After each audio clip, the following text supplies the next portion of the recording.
Yo, what's up guys, it's TBag and I'm back with another top 5 video for you guys because I know you guys absolutely love them and I love making them. So in this video we're gonna discuss 5 things in Battlefield 1 that we as a community take for granted. Now what I mean by taking for granted is actually, not really appreciate some of the mechanics and features in Battlefield 1, let's say compared to previous titles such as Battlefield Hardline or Battlefield 4. So every now and again I do come back to Battlefield 4 and play a little bit, and I do really miss these 5 things that are implemented in Battlefield 1 and not in previous titles. So I'm gonna discuss them really quickly. We're gonna start with number 5. It's not necessarily in order, so let's go. So the first thing on my list is actually not appearing on the minimap once you fire. So we all know in previous titles that once you fire your weapon without the suppressor, you appear on your enemy's minimap. This allows them to exactly know your pinpoint location and return fire or flank you very easily and just, exactly know where you are. In those Battlefield games you were 50 or I would even say 90% of the time watching your minimap because it was such an important tool in locating your enemies, and it was actually a minimap simulator in a sense, which was not fun at all in my opinion.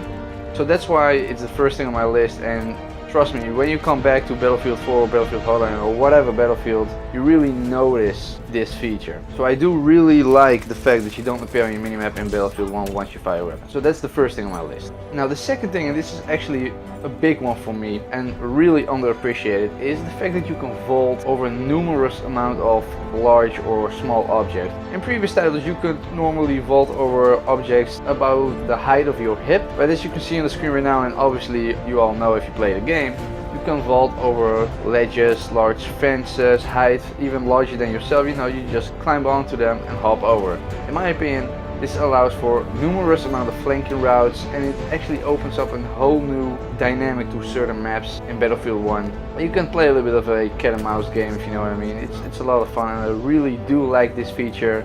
That's the second thing on my list. So the third thing on my list is actually the dynamic weather.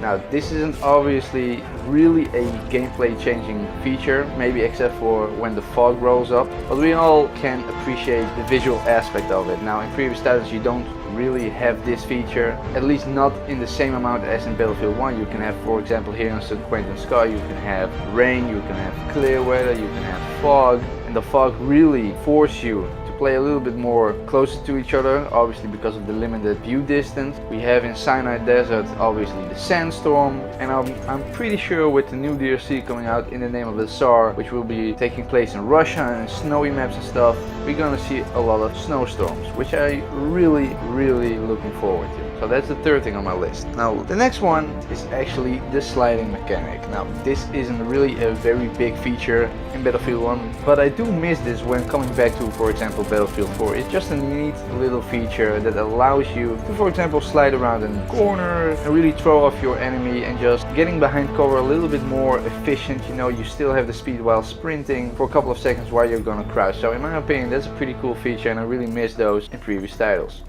And the last thing on my list is the melee combat system in Battlefield 1. Now comparing to, for example, Battlefield 4, where you only had a knife, granted you had different knives, but those were only cosmetic items. You could only perform takedowns from the side and the rear, and from the front your enemy would have the opportunity to counter knife you. Now this more often than not will result in a death for your own. However, in Battlefield 1 you have different types of melee weapons with their own characteristics. Now I like this feature a lot in Battlefield because it gives you an actual experience of hand-to-hand combat, or in this case melee weapon combat. So I do like that a lot. I know in Battlefield Hardline they already experimented a little bit with different kinds of melee weapons, but in Battlefield 1 they obviously polished it.